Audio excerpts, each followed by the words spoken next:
Platicaremos sobre los distintos mundos o regiones del universo. La teosofía oriental, así como las diversas escuelas de tipo pseudo-esotérico y pseudo-ocultista, nos hablan de los planos suprasensibles. Incuestionablemente, el término planos nos parece ciertamente un poco confuso. Surgió la idea equivocada de superficies sobre superficies a modo de escalera. Debido a esto, precisamente, es por lo que nosotros, en nuestra nomenclatura gnóstica, hemos resuelto francamente no usar ese término. Preferimos hablar de regiones o mundos superiores, ubicadas en distintas dimensiones de la naturaleza y del cosmos. Así se hace más inteligible, más claro el conocimiento. El mundo físico tridimensional de Euclides no es todo. Por encima y por debajo existen otras regiones del universo. Es incuestionable que encima de la región tridimensional de Euclides tenemos las dimensiones superiores de la naturaleza. Es indubitable que por debajo de la citada región tridimensional tenemos las infradimensiones naturales, debidamente ubicadas dentro del organismo planetario en que vivimos. Si examinamos cuidadosamente el mundo físico que nos rodea, vemos múltiples fenómenos de tipo mecánico, bioeléctrico, fisiológico, metabólico, catalítico, químico, calórico, etc., que deben tener incuestionablemente un basamento, un fundamento. Sería completamente absurdo, por ejemplo, suponer que un organismo viviente, formado exclusivamente con moléculas químico-físicas, tenga capacidades para hablar, pensar, sentir y actuar. Si eso fuera así, podríamos construir organismos similares. Podríamos quedársenos diciendo que los robots hacen maravillas. No negamos en modo alguno eso. Pero, obviamente, ningún robot podría, por ejemplo, fundar una escuela de pensamiento. Ningún robot sería capaz de escribir una obra esotérica, trascendental.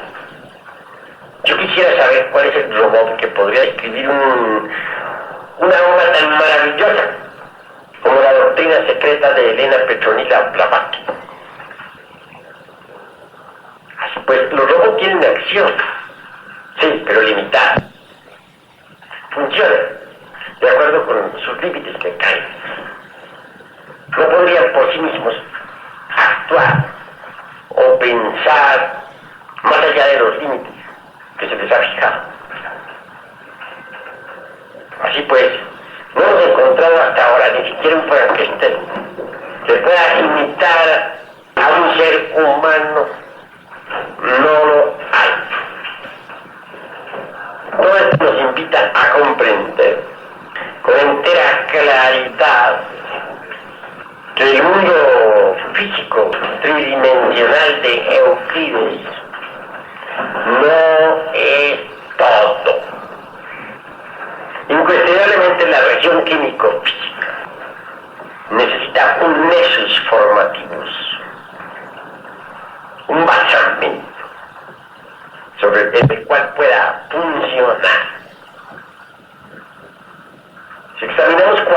organismo vemos que tiene los procesos de asimilación, eliminación, reproducción, percepción, sensación, calorías, etc.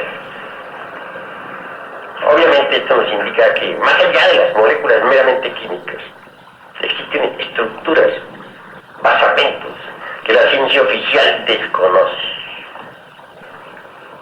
Incuestionablemente sabemos que todos los fenómenos químico-físicos están sostenidos por el cuerpo vital del planeta Tierra. Es pues el mundo vital, la cuarta coordenada, la cuarta vertical del mundo físico. Es el mundo etérico, dijéramos, la zona tetradimensional de este planeta en el cual vivimos, nos movemos y tenemos nuestro ser. Mucho más allá de este mundo vital hay otras regiones, pero examinemos bien el mundo vital. Incuestionablemente nuestra Tierra tiene su doble, su duplicado exacto, su principio de vida, y este es el cuerpo vital. En el organismo humano, como en cualquier otro organismo animal, existen 4 modalidades del éter. La una la podríamos denominar perfectamente éter químico, y es aquel que se relaciona con los procesos de asimilación y de eliminación orgánica. Un segundo sería el éter de vida, que está relacionada con los procesos de la reproducción. Un tercero es el éter lumínico, que permite a todos los organismos las percepciones sensoriales externas, así como el desarrollo de calorías. Y hay un cuarto principio vital relacionado con la imaginación y la voluntad de todas las criaturas. Si vemos una flor, podemos admirar en ella no solamente la forma geométrica en sus pétalos maravillosos, sino también su colorido. Indubitablemente esos coloridos naturales se relacionan íntimamente con el éter lumínico de la creación. El ojo del águila asombra por su agudeza. Bien sabido es que percibe desde las nubes a cualquier ave, a cualquier reptil que se precipita de inmediato para cazar. Ese es su alimento, claro. Pero ese ojo del águila nos está señalando el éter lumínico. No sería posible que existiese percepción sin el éter lumínico. Ahí miramos la fuerza de la voluntad de los grandes seres, y esta se relaciona con el éter reflector. Luz, calor, color y sonido pueden cristalizar en toda la creación mediante los 4 éteres universales. Cuando el esoterista, con sus éteres lumínico y reflector completamente absorbidos en su cuerpo astral, visita esa zona, dijéramos, edénica o paradisíaca del mundo etérico, descubre verdaderas maravillas, verdaderas bellezas. Las montañas allí se tornan transparentes como el cristal, se vuelven azules, inefables.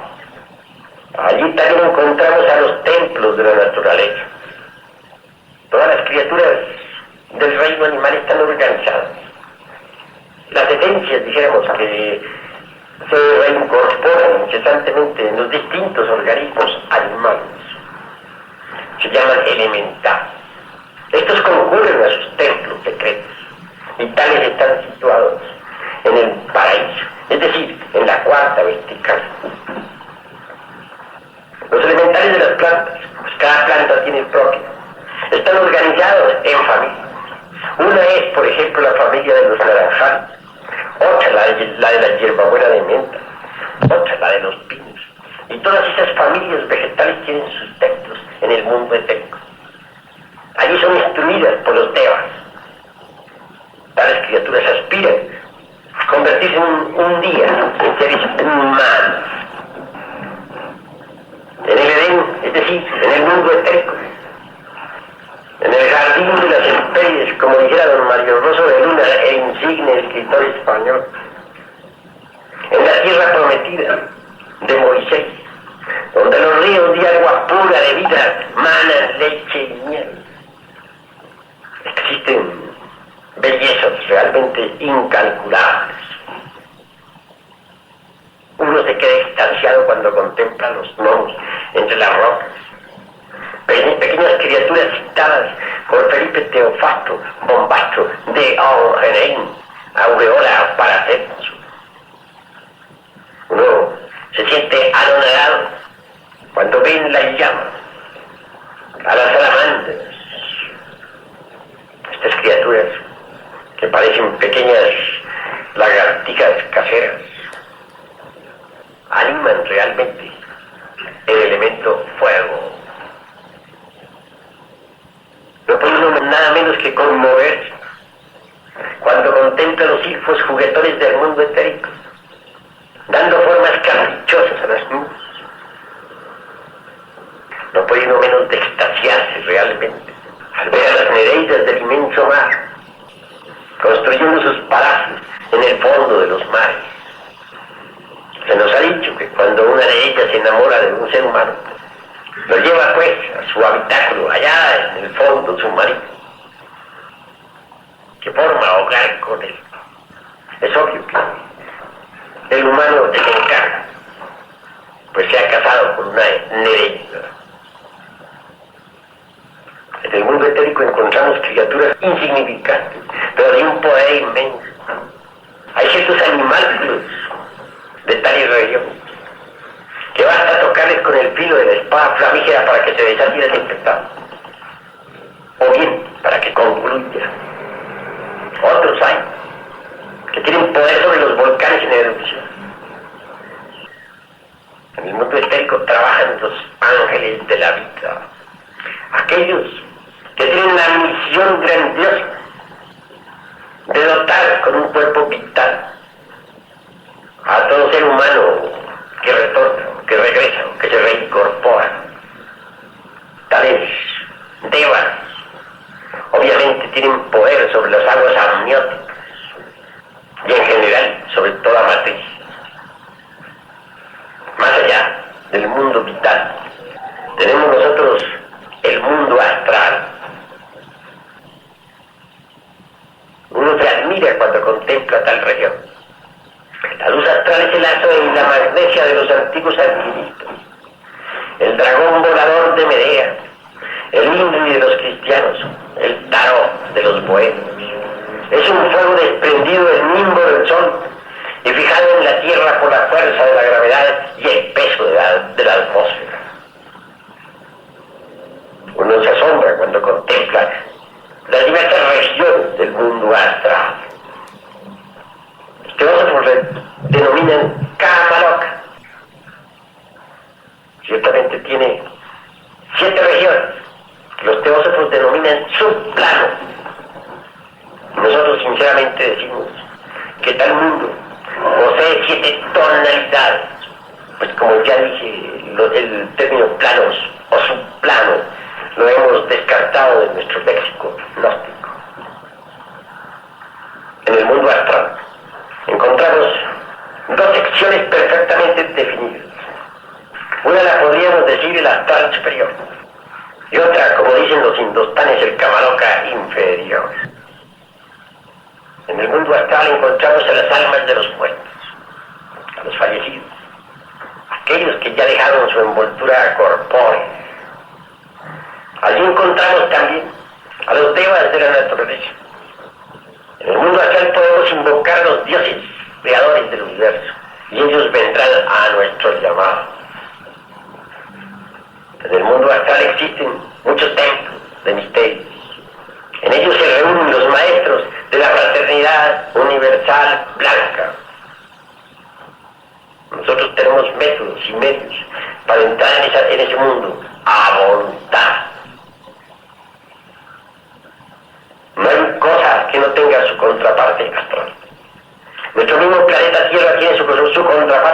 el mundo astral. Mucho más allá del mundo astral tenemos el mundo de la mente cósmica. Aseguran los teósofos que esa región es el Devachan. Y allí, después de la muerte, los desencarnados pasan una época feliz antes de regresar. Nosotros enfatizamos la idea de que la parte, si bien es cierto que la parte superior del mundo mental es extraordinariamente bella, no por eso todos los seres humanos tienen acceso a esa parte superior. Lo normal es que retornen, que regresen sin haber gozado las delicias del Devachan. Allí encontramos muchos templos donde están escritas las obras de Hermes Trismegistus, donde se citan sus milagros y maravillas, sus grandes hechos, etc. Más allá del mundo de la mente está el mundo causal. Así se le llama, porque allí las causas y los efectos se procesan incesantemente dentro de un eterno ahora, dentro de un eterno presente. Aseguran los distintos autores de teosofía oriental que después de la muerte, la mayor parte de los seres humanos ingresan al mundo causal. Tal concepto está equivocado, porque si bien es difícil ingresar siquiera al mundo mental superior, mucho menos al causal. Tal mundo es de un color azul intenso, profundo, extraordinario. El cuerpo causal resplandece maravillosamente. Las montañas se ven también allí azules y nevadas. Es un mundo de causas y efectos. Allí vemos el karma en acción. Allí vemos cómo cada causa tiene sus efectos, cómo cada efecto tiene su causa, y cómo se procesan causas y efectos dentro del instante eterno de la vida. Es el mundo causal, un mundo, digamos, de oleajes, de acciones y consecuencias. Allí los principados manejan el karma con gran sabiduría. Y dejando esa región, pasaríamos al mundo púdico o intuicional. El cuerpo púdico o intuicional del universo es grandioso, sublime, abarca todo el sistema solar y mucho más. Se dice intuicional porque ahí somos poderosamente intuitivos. Es por medio de la intuición como se puede aprender en esa región del conocimiento trascendental divinal. Tras de eso, en el fondo está Atman, el inefable. El mundo de Atman, obviamente, es un mundo de extraordinaria belleza. Más allá del mundo de Atman, mucho más allá, encontramos el Nirvana. El Nirvana es la región de la suprema felicidad. En el Nirvana se desarrolla la vida libre en su movimiento, dentro de un instante eterno, dentro de un eterno presente, dentro de un eterno ahora. Los habitantes del Nirvana son infinitamente dichosos. Están más allá del bien y el mal. Existen nirvanis con residuos y nirvanis sin residuos. ¿Qué se entiende por nirvanis con residuos? Entiéndese por nirvanis con residuos aquellos que todavía tienen algunos elementos del ego. No es que penetren en el nirvana con el ego, pero dejan aquí en el mundo senciente elementos del ego, elementos que no han disuelto. ¿Y qué se entiende por nirvana sin residuos? Son aquellos que ya disolvieron absolutamente todo elemento indeseable, que no tienen nada subjetivo, que no han dejado en este mundo ningún agregado psíquico inhumano. Están, como dijéramos, bien muertos. Mas el nirvana no es todo. Más allá del nirvana está el mundo del paranirvana, donde la dicha aumenta en forma extraordinaria. Y mucho más allá del paranirvana está el Mahaparanirvana. Y al fin, entramos en el mundo árico. Y por último, en el monádico. ¿Cuál es el mundo monádico? El mundo del tercer logos. Región inefable, extraordinaria, donde Shiva, el tercer logos, vive y palpita. Cada uno de nosotros en esa región tiene a su Shiva particular, divina, a su rey, que un día debe traer aquí a la existencia senciente, que un día debe incorporar en su organismo, que un día debe recubrir con su presencia. Existen regiones aún superiores, como las del Cristo cósmico y las del Padre. Bien, hermano, esto de que a grosso modo citamos, está descrito en muchos volúmenes de tipo teosofista, pseudo-rosacrucista, etc. Nosotros vamos a estudiar esto, pero de una forma más detallada y a la luz de la Cábala. Tenemos que comprender, mis caros hermanos, que tras de todo este escenario universal, tras de toda esta serie de mundos que hemos descrito a grosso modo, está la seidad incognoscible, ante la cual todos, hombres y dioses, se prosternan con gran humildad. Si preguntáramos a cualquier adepto de la fraternidad universal blanca algo sobre sí mismo, diría: estoy tan solo en las orillas de un mar vastísimo y grandioso.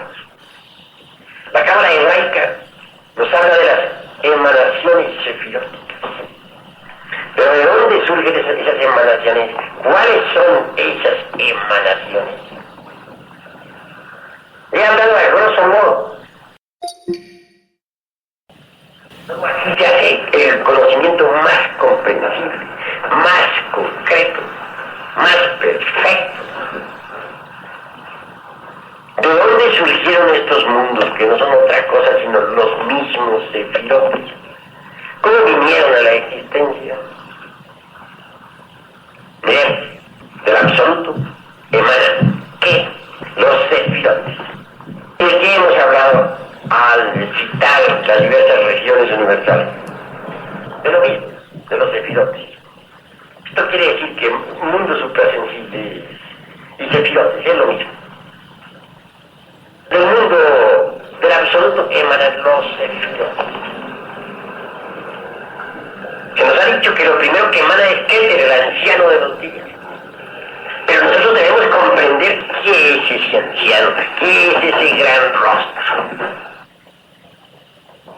La Cábala hebraica nos dice que es lo oculto de lo oculto, la misericordia de las misericordias, la bondad de las bondades.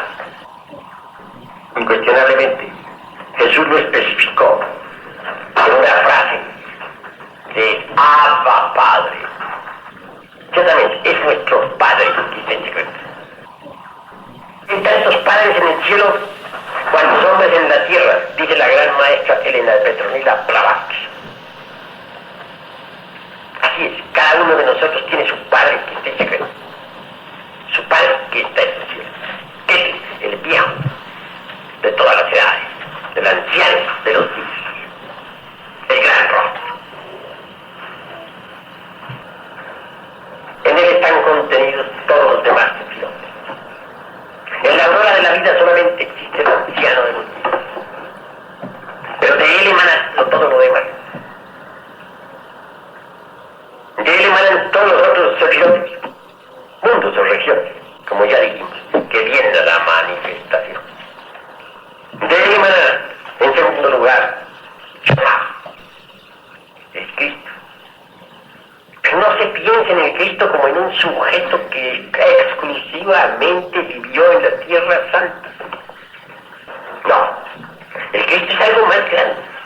Cristo es un principio universal eterno que existe más allá del yo, más allá de la personalidad, mucho más allá de la individualidad.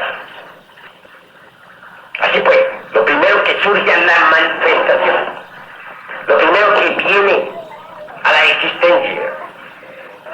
Ya dijimos, es el anciano de los días. Él se desdobla en el Cristo. Pero no es Cristo un individuo.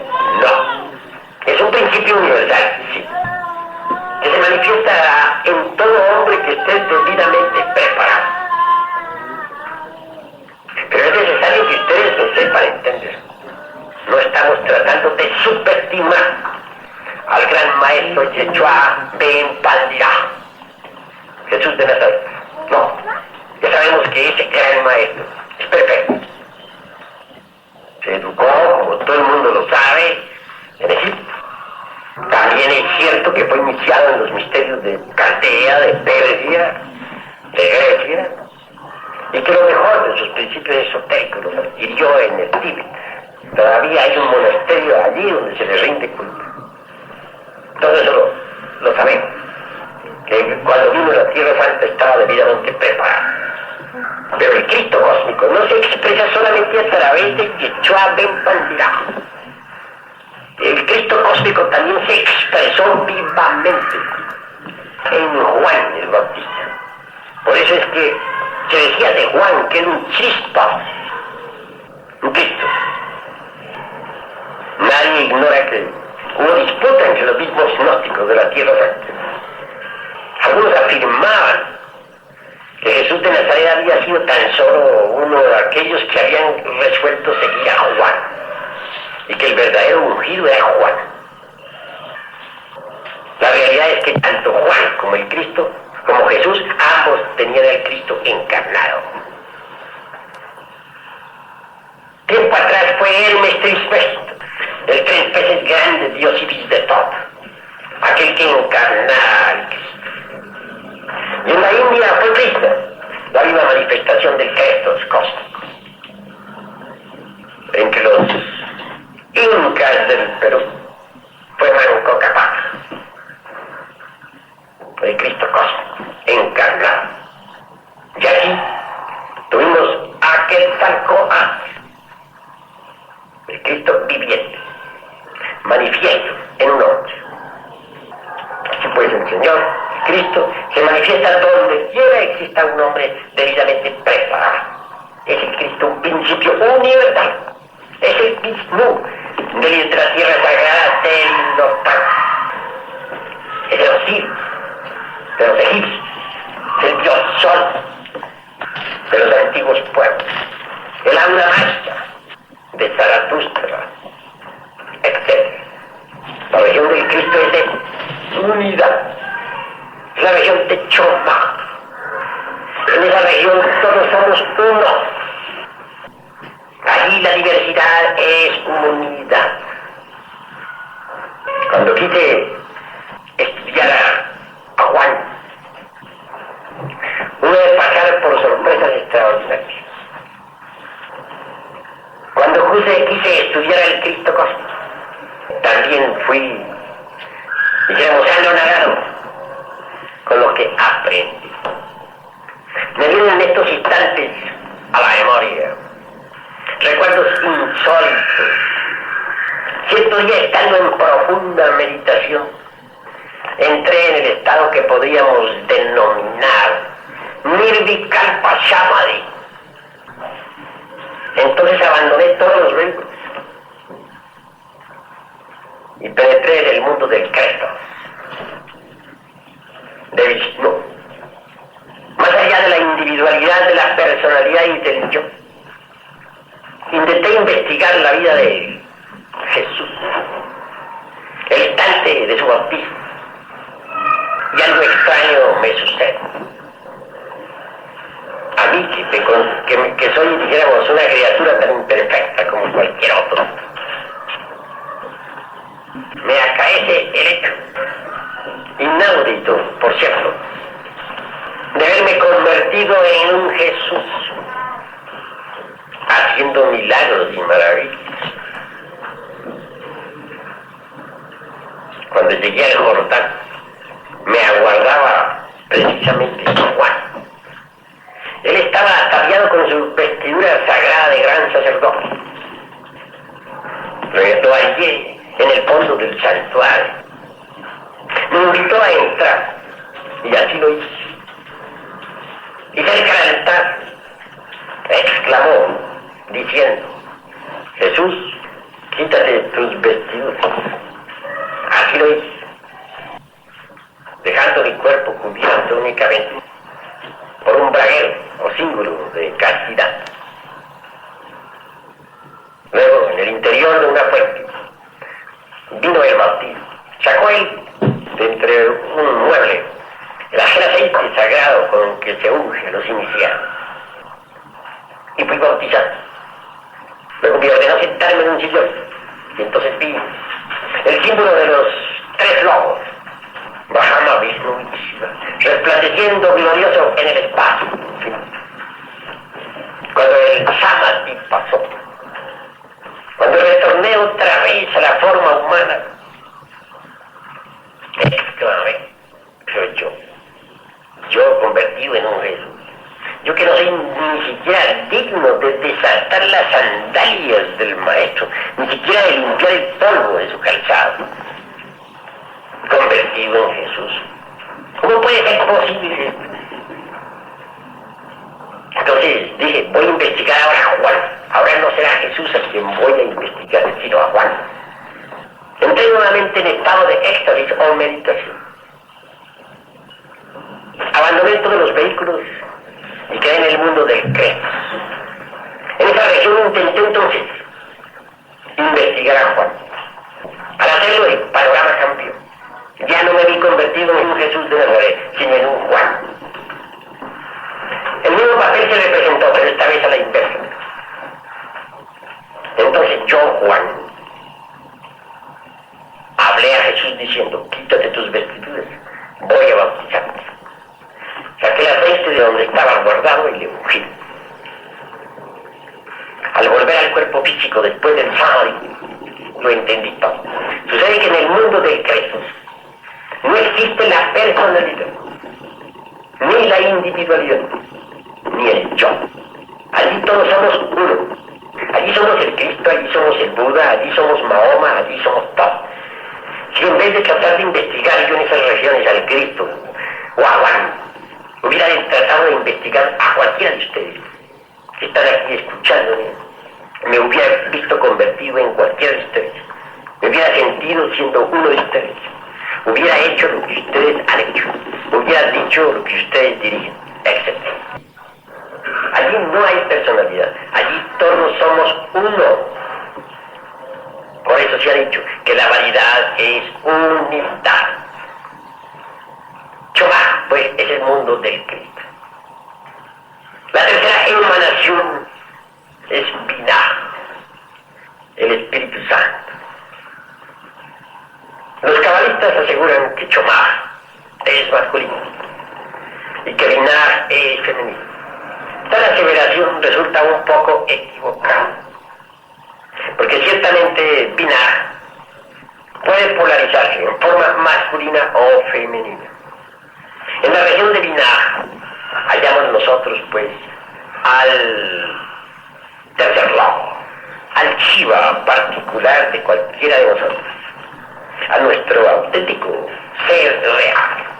Por eso se ha dicho y se dice siempre que Shiva es el primogénito de la creación. Él se desdobla a sí mismo en la Divina Madre Kundalini. Esto es lo que hace pensar a muchos cabalistas que Binah es femenino. No, él es masculino y es femenino. En su forma masculina es Shiva, en su forma femenina es Durga o Kali, la Shakti potencial del universo. Y cada uno de nosotros tiene su Shiva particular y su Shakti o Divina Madre especial, individual. Así pues, hermanos, los 13 sefirotes superiores son el del Padre muy amado, el del Hijo muy adorado y el del Espíritu Santo muy fuerte, muy sabio. Mucho se discute en relación con las cualidades de cada uno de ellos. La experiencia me ha enseñado que el Padre es sabiduría, que el Hijo es amor y que en el Espíritu Santo hay poder. faltar, claro está, también la sapiencia. Esos tres supremos forman la gran corona sefirótica. Pero todo viene del anciano de los días, del Padre que está en secreto. Obviamente, esas tres regiones superiores constituyen el absoluto cabalístico, el mundo de los esplendores, donde la felicidad es extraordinaria, más allá del bien y del mal.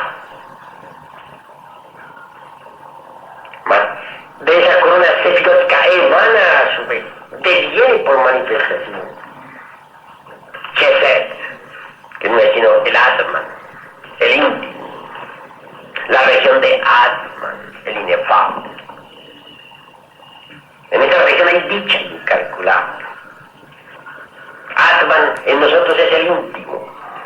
El testamento de la sabiduría antigua ha dicho: antes de que la falsa aurora apareciera sobre la tierra, aquellos que sobrevivieron al huracán y a la tormenta alabaron al íntimo, y a ellos se les aparecieron los heraldos de la aurora. El íntimo es poderoso. En el mundo de Atman se conoce la cruda realidad del mundo. Aquí en este mundo físico vemos, por ejemplo, esa Sahara, sobre la cual están esos libros. En el mundo etérico podemos encontrar la contraparte de Sahara. En el mundo astral vemos esa Sahara todavía. Luce un poco más, pero ahí está. En el mundo mental podemos conocer hasta el contenido de esos libros.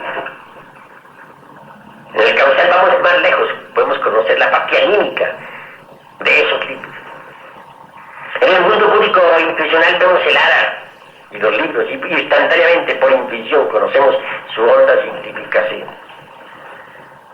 Pero en el mundo de Atman todo queda reducido a números, a matemáticas. Allí sabemos cuántos átomos tiene esa Ara. Allí conoceremos los átomos de la sabiduría, que tipifican a cada una de las palabras que están escritas en esas obras. Por último, todo queda allí reducido a números. Después, el mundo de Atman es un mundo de un realismo espantoso.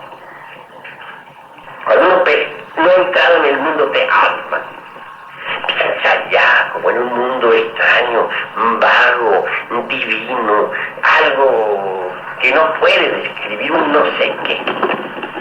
Pero realmente se sorprende uno cuando por vez primera entra conscientemente en tal región, porque se encuentra con el más crudo realismo. Ahí se encuentran no solamente, digamos, a este templo tal como lo vemos, sino que sabemos con exactitud qué cantidad de átomos existen en este templo, y no solamente eso, sino qué calidad. Y todo lo sintetizamos en matemáticas. Es pues un mundo de una realidad espantosa.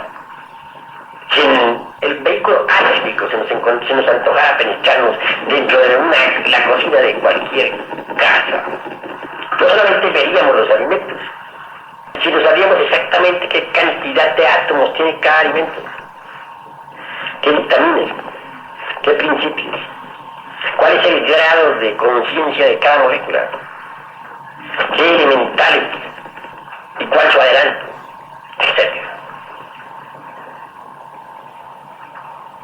Un desdoblamiento mayor de Atman lo encontramos en el mundo búdico o intuicional. Para nosotros, los varones, es una gran dicha encontrar allí, por ejemplo, a nuestra Valquiria, a la Sulamita de Salomón, a esa alma femenina divinal, a la bella Helena de Troya. Y en cuanto a las mujeres, ellas hallarán alivio al bien amado, a su Salomón, al esposo eterno. Así pues es en el mundo público o intuicional donde encuentra uno su verdadera consorte. Es una región de extraordinarios esplendores. Dicen los cabalistas que Jebra es rigor, y que ese rigor está gobernado por Marte. Al Atman le han colocado siempre como planeta Júpiter, el padre de los dioses. Así dicen los cabalistas. Pero yo sé que Atman está gobernado por Marte, el guerrero, porque él tiene que pelear por la liberación. En cuanto al Budi, se ha querido siempre acomodar a Marte y a Jebra. Y se quejaba por ahí cierto cabalista cuyo nombre no menciono, ya que intentar concentrarse para meditar en Jebra, Marte, no lo había logrado. Había triunfado él cuando quiso concentrarse en Quetón, pero no en Jebra, Marte. Claro, ¿cómo podría haber triunfado? Imposible, ¿verdad? No es que él se concentró en Marte, Jebra. Eso resulta absurdo. Porque la región de Jebra es el mundo búdico o intuicional, donde tenemos nuestra valquiria y las mujeres su bien amado. No está gobernado por Marte, sino por el Sol. Pero cuando no hay experiencia directa con estos sefirotes, entonces apelan los cabalistas a la cuestión puramente intelectiva y fallan. El esquema frío no es suficiente, se necesita de la experimentación. Yo estoy hablándoles a ustedes basado en la experiencia, porque en el sefirote de Jebra, si bien es cierto que existe el león de la ley, no es menos cierto que hallamos la misericordia, el amor. Con justa razón, Salomón cantó en el Cantar de los Cantares a su bella Sulamita. Es un mundo búdico intuicional, un mundo donde sentimos realmente la unidad de la vida, donde nos comulgamos, dijéramos, con todo el sistema solar de Ors. Y continuando por desdoblamiento, Jebra se desdobla en Tiferet. Este Tiferet no es otra cosa sino el mundo causal, un mundo donde todo fluye y refluye, sube y baja, crece y decrece. En esta región existe un sístole y un diástole definido, universal, y todos los sístoles y todos los diástoles de este gran universo. En el mundo causal, los principados trabajan intensivamente. Allí vemos a los arcontes de la ley. Es un mundo recto donde las causas y efectos se enlazan dentro de un eterno ahora, dentro de un eterno presente. Se ha dicho con entera claridad que el alma humana, Tiferet, es crística completamente. ¿Y qué es el Tiferet? Donde podemos eliminar hasta los últimos elementos del yo. Así es, porque ahí acabamos con las causas mismas del ego, del mí mismo, del sí mismo. ¿En dónde más podríamos nosotros terminar con esas causas que originaron a los distintos yos que tenemos dentro? Obviamente en el mundo de las causas naturales, en Tiferet. El alma humana allí en esas regiones ama y es amada. El alma humana debe desposarse con su consorte en el mundo búdico o intuicional. Es diferente, dijéramos, el Salvador. Porque si agarramos nosotros a la tríada sefirótica superior, a la gran corona de Keter, Choach y Binah, tenemos en síntesis al Padre único indivisible, integral. Pero el segundo triángulo, el de Atman Buddhimanas, o para hablar más en forma cabalística, Cheher, Geburah y Tiferet, en nosotros. Por eso fue cuando Felipe le preguntó a Jesús, o le dijo a Jesús, muéstranos al Padre. Entonces el gran maestro le respondió, el que ha visto al Hijo, ha visto al Padre. Y así es.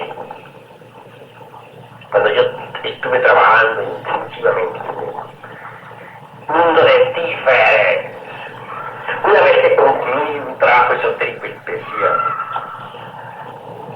Chomar entró en mí como alma humana y me sentí transformado. Uno va a sentirse transformado cuando el Cristo penetra en su interior. Pero curioso es, fue precisamente Tiferet, en el mundo del Salvador, donde pude vivenciar esa realidad. Al primer triángulo se le ha denominado siempre la corona semiótica o el triángulo logoico, pero al segundo se le dice siempre el triángulo del Hijo, o el triángulo ético, porque allí es donde nosotros sabemos lo que es el bien y el mal. Viene después el tercer triángulo, el mal. Pero se les dobla a su vez en el Cha, que es el mundo de la mente. Este tiene también 7 tonalidades. En la mente universal hay de todo, porque si bien es cierto que en la mente inferior vemos nosotros la contraparte, o la forma mental, dijéramos, de toda esta civilización caduca y perversa, no es menos cierto que en la fase superior del mundo mental, en el citado de Bachan de la teosofía oriental, hallamos la mente pura. Pero hay que hacer el gran trabajo en el mundo del Cha, en el mundo de la mente. Hay que eliminar de nuestro entendimiento toda partícula indigna, todo elemento inhumano, toda perversidad. Con justa razón, Elena Petrovna Blavatsky